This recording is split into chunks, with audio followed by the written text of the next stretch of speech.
नमस्कार दोस्तों, आप सभी लोगों का हार्दिक स्वागत, अभिनंदन और आभार। आज हम बात करने जा रहे हैं फिफ्थ हाउस के बारे में। कुंडली के फिफ्थ हाउस किन चीजों को दर्शाता है, पंचम भाव कुंडली का किन चीजों को दर्शाता है, हम आज उसके बारे में डिटेल में चर्चा करने जा रहे हैं। मैं कोशिश करूंगा कि मैं आपको ज्यादा से ज्यादा चीजें फिफ्थ हाउस के बारे में बताऊं कि फिफ्थ हाउस किन किन चीजों को रिप्रेजेंट करता है।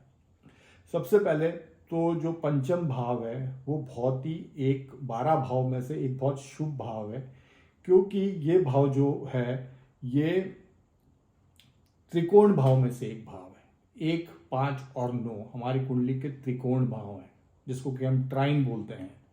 तो ये शुभ भाव में से एक भाव है, पहली चीज। दूसरी चीज है कि ये जो भाव है ये हमारी पूर्व पुण्याई को शो कर रहा है। तो हम कौन सी जो हमारा पास्ट जितने भी बर्थ हुए हैं उसमें जो हमने पुण्याई कमाई हुई है, जो पॉजिटिविटी है, वो ये भाव शो कर रहा है। दूसरी चीज है, अगर कालपुरुष की कुंडली की बात की जाए तो फिफ्थ हाउस में सिंह राशि आती है, और सिंह राशि की जो स्वामी है वो सूर्य है, और पूरी ज्योतिष विद्या जो है वो सूर्य के इर्द गिर्द घूमती है। नाम ही ज्योतिष है, सो जो सूर्य की ज्योति है उसी से ज्योतिष विद्या का नाम ज्योतिष पड़ा है। सो ये भाव बहुत ही पुण्य भाव है, और किसी भी कुंडली का आकलन करने के पहले पंचम, नवम और लग्न भाव देखना बहुत जरूरी है कि वहां की पोजीशंस क्या हैं, किस तरीके के प्लैनेट्स वहां बैठे हैं, कौन कौन से एस्पेक्ट्स फिफ्थ भाव पे आ रहे हैं। अगर हम और डिटेल में बात करें तो पंचम भाव का जो कारक है वो गुरु है। अच्छा, पंचम भाव आपकी पूर्व पुण्याई को शो करता है, जैसे मैंने आपको बताया। पंचम भाव क्रिएटिविटी को शो करता है, आप में कितनी क्रिएटिविटी है, आप में कितनी रचनात्मकता है, ये उसको भी शो करता है। पंचम भाव बुद्धि को शो करता है, इंटेलेक्ट कितना है आपके किसी में। जो पंचम भाव अगर कुंडली का है तो उसमें उस नेटिव का अगर इंटेलेक्ट पता करना है तो वो भी पंचम भाव से हम पता कर सकते हैं। बुद्धि जिसको हम कहते हैं, बुद्धि, ज्ञान, ये भी हम फिफ्थ हाउस से पता कर सकते हैं। फिफ्थ हाउस से हम सक्सेस भी पता कर सकते हैं कि पूर्व पुण्याई की बेसिस पे या वहां पे जो प्लैनेट्स हैं तो इस नेटिव के सक्सेस के चांसेस लाइफ में या फेलियर के चांसेस लाइफ में किस तरीके के हैं, क्योंकि ये दशम से 8वां भी है। तो जो मेरा कर्म स्थान है उससे ये 8वां भी है। सो मैं सक्सेस भी देख सकता हूं और मैं फेलियर्स भी देख सकता हूं इस भाव से। आगे हम अगर फिफ्थ हाउस की बात करें तो ये हाउस आपके चिल्ड्रंस का है, ये हाउस बच्चों का है, आपके नेटिव के बच्चों का है, संतान का है, जिसको कहते हैं। संतान किस तरीके से रहेगी, संतान आज्ञाकारी रहेगी क्या नहीं रहेगी, संतान के करियर के बाद संतान का करियर कैसे रहेगा, संतान लड़का होगा या लड़की होगी, ये भी हम फिफ्थ हाउस से देखेंगे। संतान होने में तो कोई डिले नहीं होगा, संतान होने में तो कोई प्रॉब्लम्स नहीं है। सो जितने भी एस्पेक्ट्स है चिल्ड्रंस को लेके, संतान को लेके, वो हम फिफ्थ हाउस से देख सकते हैं। फिफ्थ हाउस की बात करें तो फिफ्थ हाउस में हम प्रेम प्रसंग, प्रेम संबंध, जिसको कि हम रोमांस बोलते हैं, लव फेयर्स बोलते हैं, इमोशनल अटैचमेंट्स भी हम फिफ्थ हाउस से देखते हैं। जितने भी फिफ्थ अटैचमेंट्स हैं वो हम इमोशनल बेसिस पे जितने अटैचमेंट्स हैं वो हम फिफ्थ हाउस से देखते हैं। अगर हम फिफ्थ हाउस की और बात करें तो फिफ्थ हाउस में से हम खुशी भी देखते हैं, हैप्पीनेस भी हम देख सकते हैं कि जो हमारा नेचर है या इंटरनल हैप्पीनेस है वो भी हम फिफ्थ हाउस से देख सकते हैं। आप फिफ्थ हाउस से आपके हॉबीज भी देख सकते हो कि आपकी हॉबीज किस तरीके की होगी। अगर आप क्रिएटिव फील्ड में हो, अगर आप हॉबीज रखते हो तो वो सिंगिंग होगी कि डांसिंग होगी कि गार्डनिंग होगी कि ट्रैकिंग पे जाना होगी। जो आप जितनी भी हॉबीज हैं वो भी आप ये देख सकते हो बेसिस की कौन सा राशि आ रही है, वहाँ पे कौन सा प्लैनेट्स आ रहा है, उसके हिसाब से आप हॉबीज भी देख सकते हो कि इंसान की हॉबीज कौन कौन सी हो सकती है फिफ्थ हाउस से। Fifth house is a house of gambling also, जुआ, सट्टा, इन्वेस्टमेंट्स भी हम फिफ्थ हाउस से देख सकते हैं। जो कि हम लाइफ में इन्वेस्टमेंट्स करते हैं, फिर वो कोई इंश्योरेंस स्कीम हो या इंश्योरेंस स्कीम रिटायरमेंट प्लानिंग के हिसाब से हो, तो उस हिसाब से भी हम फिफ्थ हाउस में इन्वेस्टमेंट भी देख सकते हैं। आपने एफडी की हो, गोल्ड में इन्वेस्ट किया हो, प्रॉपर्टीज में इन्वेस्ट किया हो, तो that can also be seen from the fifth house. Fifth house से जब मैं चिल्ड्रंस बोलता हूँ तो फिफ्थ हाउस से प्रेगनेंसी भी देख सकते हैं। इफ इट इज अगर महिला है तो उसका जो प्रेगनेंसी है, प्रेगनेंसी स्मूथ होगी या नहीं होगी, प्रेगनेंसी में कोई बाधा तो नहीं आएगी। तो ये स्थान गर्भाशय का भी है, 5th हाउस। लेडीज़ की अगर बात करें तो प्रेगनेंसी का भी है हाउस, बच्चों का है, प्रेगनेंसी का है, गर्भाशय का है। गर्भ धारण शक्ति भी मैं 5th हाउस से देख सकता हूँ। गर्भ धारण शक्ति, देखिए अगर 5th हाउस की बात करें ना तो 5th हाउस एक ऐसा है कि किसी नई चीज़ को पैदा करना, चाहे फिर वो संतान हो, चाहे वो फिर कोई क्रिएटिव फील्ड हो। तो ये 5th हाउस की अगर एक वर्ड में अगर डिस्क्राइब करने की बात करें तो ये हाउस इस चीज़ को शो कर रहा है कि मेरे को यहाँ पे कोई चीज़, नई चीज़ क्रिएट कर रहा हूँ, मैं कोई चीज़ इनोवेट कर रहा हूँ, कोई चीज़। अगर संतान भी है तो एक नया जीव इस पृथ्वी पर आ रहा है, 5th हाउस से मैं देख सकता हूँ। कोई नई क्रिएशन हो रही है, कोई नया इनोवेशन हो रहा है, कोई नया इन्वेंशन हो रहा है, कोई नई डिस्कवरी हो रही है, 5th हाउस से देखूंगा मैं, 5th हाउस से देखूंगा। So this is the house of giving birth to something new. ये हाउस में एजुकेशन भी देख सकता हूँ मैं, लर्निंग्स भी देख सकता हूँ मैं, नॉलेज लेवल्स भी देख सकता हूँ। 5th हाउस की अगर आगे मैं बात करूँ तो इसमें मैं आपकी स्पोर्ट्स भी देख सकता हूँ, स्पोर्ट्स एक्टिविटीज़ भी देख सकता हूँ कि आपको कौन से स्पोर्ट्स में इंटरेस्ट है या कौन से स्पोर्ट्स में आप अच्छा कर पाओगे या नहीं कर पाओगे, ये आपका स्पोर्ट्स भी दिखाता है। Stock market, 5th house shows the stock market also. Stock market में आपको सक्सेस मिलेगी या नहीं मिलेगी, या सक्सेस या स्टॉक मार्केट में आपको इन्वॉल्व होना चाहिए या नहीं होना चाहिए, या स्टॉक मार्केट से दूरी बनाकर रखनी चाहिए, ये भी 5th हाउस शो करता है। मैंने बोला जैसे कि ये क्रिएटिविटी का हाउस है तो एक्टिंग हुआ, if you are connected to cinema तो that this is the house की हम सिनेमा हुआ, एक्टिंग हुआ, इन सब हाउस से देख सकते हैं। अच्छा, ये जो 5th हाउस है ये तीसरे का तीसरा स्थान है, 3rd हाउस का थर्ड हाउस से थर्ड है।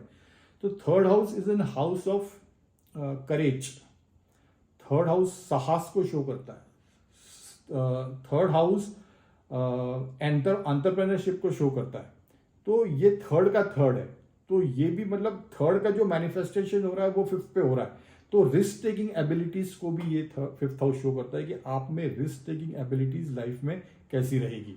अच्छा, ये हाउस करियर मैटर्स को भी शो करता है, सक्सेस इन करियर, बिकॉज मैंने जैसे अभी कुछ देर पहले बोला कि this house is 8th from the 10th house.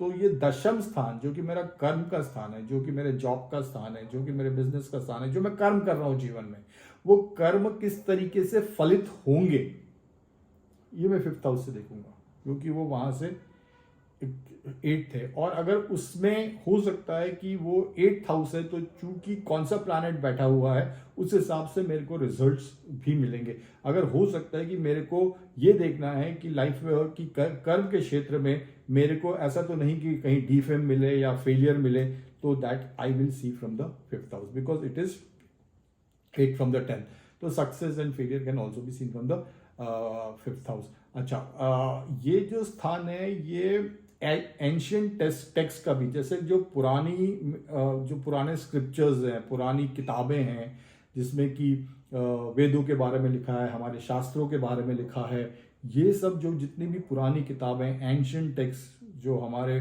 पूर्वजों ने लिखी है, या हमारे धर्मों की जो हमारी पुरानी किताब है जिसमें हमारे धर्मों के बारे में सब चीज़ें लिखी हुई हैं, चाहे फिर कोई वेदास हो या फिर कोई शास्त्र हो, पुराण हो, तो ये जितनी भी चीज़ें हैं ये मैं 5th हाउस से देखता हूँ। 5th हाउस से जब मैंने जैसे बोला कि पूर्व पुण्यई का है, तो 5th हाउस से मैं तंत्र विद्या, मंत्र विद्या, ये पराविद्या जो है वो भी मैं I can see from the 5th house. ज्योतिष भी मैं 5th हाउस से देख सकता हूँ कि इफ दैट पर्टिकुलर पर्सन, अगर उसको ज्योतिष में इंटरेस्ट होगा या नहीं होगा, या वो ज्योतिष सीख पाएगा या नहीं सीख पाएगा। तो मतलब 5th हाउस भी ज्योतिष को बताता है, 8th हाउस भी पराविद्या को बताता है, 9th हाउस भी बताता है। Only thing is difference is 5th house में प्लैनेट्स इस तरीके के बैठे हुए हैं तो वो ज्योतिष खुद पढ़ के ही सीख लेगा। अगर वो 9th हाउस में ये कॉम्बिनेशन अगर कुछ इस तरह का बन रहा है तो ज्योतिष सीखने के लिए उसको कहीं जाना पड़ेगा, यही डिफरेंस है। सो ये जो हाउस है ये तंत्र वंत्र जितने भी हैं, पराविद्या जितनी भी है, ऑकल्ट साइंस जितना है, उसको भी ये शो करता है। आगे बात करें तो ये आपके जीवन में आपको कितने लोग फॉलो करेंगे, आप कितने लोगों के लिए इंस्पिरेशन रहोगे, लोग आपको फॉलो करेंगे या नहीं करेंगे, आप लोगों के आइडल होंगे या नहीं होंगे, लोग आपको किस निगाहों से देखेंगे, ये भी वो हाउस, ये भी फिफ्थ हाउस शो करता है। Fifth house is a house of expression also, आप अभिव्यक्ति जिसको हम कहते हैं कि एक इंसान अपने आप को किस तरीके से व्यक्त करता है, वो भी मैं फिफ्थ हाउस से देखूंगा। एक्सप्रेशन पावर जिसको हम कहते हैं कि किस तरह की एक्सप्रेशन पावर्स है, अभिव्यक्ति किस तरीके की है, तो वो भी मैं फिफ्थ हाउस से देखूंगा। लेखन, अगर जो जैसे कि बुक राइटिंग हुआ, लेखन में कुशलता, लेखन कार्य में कुशलता, एक्सपर्टाइज, तो वो भी मैं फिफ्थ हाउस से देखूंगा। कुशलता इन स्पीकिंग, एक्सीलेंट ओरेटर जिसको आप बोलते हो, वो भी मैं फिफ्थ हाउस से देखूंगा। अच्छा, ट्वेल्थ हाउस से फिफ्थ हाउस छठवां आ रहा है, तो ट्वेल्थ हाउस है लॉसेस का। फिर वो लॉसेस कोई भी हो, चाहे वो फिर मेंटल लॉस हो, इमोशनल लॉस हो, फिजिकल लॉस हो, फाइनेंशियल लॉस हो, और वहां से पंचम फिफ्थ हाउस से हो रहा है, वो छठवां आ रहा है। सो लॉसेस के लॉस, जो लॉसेस वहां पे ट्वेल्थ हाउस में हो रहे हैं, उसका लॉस फिफ्थ हाउस है। तो दिस इज, ये हाउस इसलिए भी और शुभ हो जाता है कि आपके लाइफ में जो एक लॉसेस है, एक क्षय है, जो उसको ये कम करता है फिफ्थ हाउस।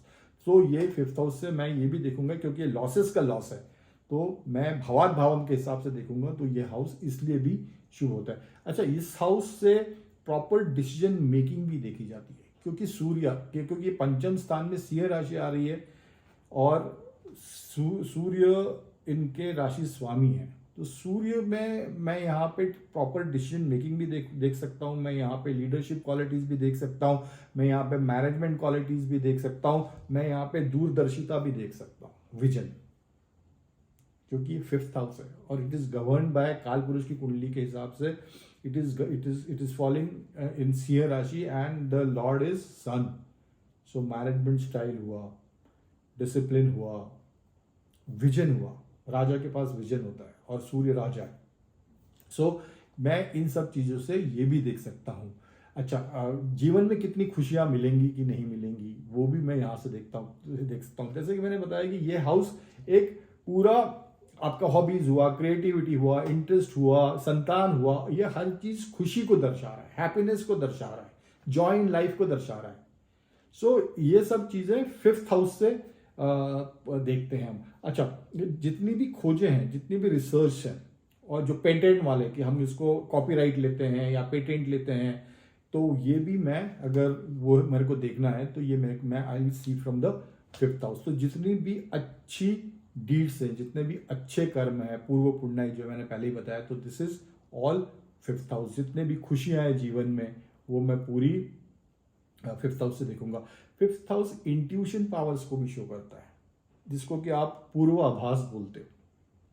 केतु जैसा ग्रह, गुरु जैसा ग्रह अगर यहां बैठे हों, या गुरु केतु का कॉम्बिनेशन फिफ्थ हाउस में हो रहा हो, तो उस इंसान का जो पूर्वाभास की जो शक्ति है वो बहुत तगड़ी होगी। उसको इवेंट्स के बारे में पहले से ही वाइब्स आना शुरू हो जाएंगी या वाइब्रेशंस आना शुरू हो जाएगी। सो this is fifth house. Fifth house आपके रिक्रिएशन का भी है, आप किस तरीके से अपना टाइम कंज्यूम करते हो, आपकी हॉबीज कैसा है, ये मैंने जो बताया, दैट इज अम्यूजमेंट का भी है। अच्छा, ये हाउस राजदूत का भी है।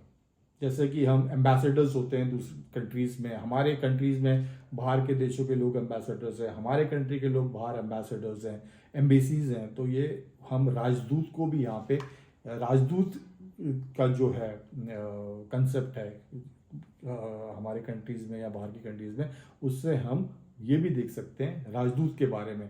सो this is house is related to complete religious activity, good deeds, पूर्व पुण्याई, हायर लर्निंग, इंट्यूशंस, संतान। सो कोई नई चीज को क्रिएट करना, कोई नई चीज को प्रोड्यूस करना जो अभी तक नहीं है, या उन सब चीजों के बारे में ये हाउस है। इसीलिए ये हाउस बहुत महत्वपूर्ण है। और ये हाउस, अच्छा, ये हाउस जो नाइन्थ हाउस होता है वो भाग्य का स्थान होता है, और ये नवम से नवम स्थान है। तो ये और भी ज्यादा मायने रखता है कि जीवन में भाग्य का बहुत इंपॉर्टेंस है। कर्म का तो इंपॉर्टेंस है ही है, बट कर्म को अगर भाग्य का साथ नहीं हो जीवन में, तो चीजें कंप्लीट नहीं होती हैं, या या इच्छा पूर्ति नहीं होती है, क्योंकि भाग्य का साथ होना भी जरूरी है। तो ये 9 से 9th है, मतलब ये स्मूक्ष भाग्य का स्थान है। अगर 5th हाउस की बात करें तो ये स्मूक्ष भाग्य का स्थान है। तो ये इसीलिए भी और इम्पोर्टेंट हो जाता है 5th हाउस को देखना। 5th हाउस में से हम ये भी देख सकते हैं कि मतलब राजा रजवाड़े जितने लोग हैं उनकी जो रिचेज हैं, जो उनकी जो अमीरी थी या उनके पास जो खजाने थे, वो भी हम इससे देख सकते हैं। एनॉर्मस रिचेज जिसको वे बोलते हो, तो वो भी हम 5th हाउस से देख सकते हैं। तो शास्त्र निपुणता भी कितना, कौन सा इंसान शास्त्र किस तरीके से शास्त्र निपुण रहेगा, इसको मंत्र विद्या, इसको तंत्र विद्या आएगी कि नहीं आएगी, ग्रास्प कर पाएगा कि नहीं कर पाएगा, ये भी मैं 5th हाउस से देखता हूँ। जितनी भी स्पिरिचुअल प्रैक्टिसेस हैं, उपासना हुई, धर्म का काम हुआ, चैरिटी हुआ, डोनेशन हुआ, सेल्फलेस सर्विस हुई लोगों के लिए, समाज के लिए हुई, तो ये सब चीज़ें भी 5th हाउस के अंडर आती हैं। तो ये पूरी चीज़ें मैं 5th हाउस से देखूंगा। तो 5th हाउस अगर मैं समराइज करूं तो ये एक बहुत ही शुभ स्थान है, पूर्व पुण्य का स्थान है और सूक्ष्म भाग्य का स्थान है। और इस हाउस में क्या हो रहा है, इस हाउस में हर चीज़ को एक नवीनता प्राप्त हो रही है, कोई चीज़ नई क्रिएट होके आ रही है, चाहे फिर वो संतान हो या फिर वो प्रेम प्रसंग हो, चाहे वो फिर किसी फील्ड में क्रिएटिविटी हो। सो this is all about 5th house. तो आई होप कि आपको 5th हाउस के बारे में जो आपको ऐसी कोई चीज़ पता चली होगी कि जो अभी तक आपको नहीं पता है, या मैंने उसमें कुछ वैल्यू ऐड किया होगा। आई होप कि ऐसा हुआ होगा। अगर ऐसा हुआ है और आपको वीडियो अच्छा लगा है तो आप इसको प्लीज़ लाइक करिए, शेयर्स करिए और सबके साथ, और चैनल को सब्सक्राइब करिए। Thank you so much, bye and take care.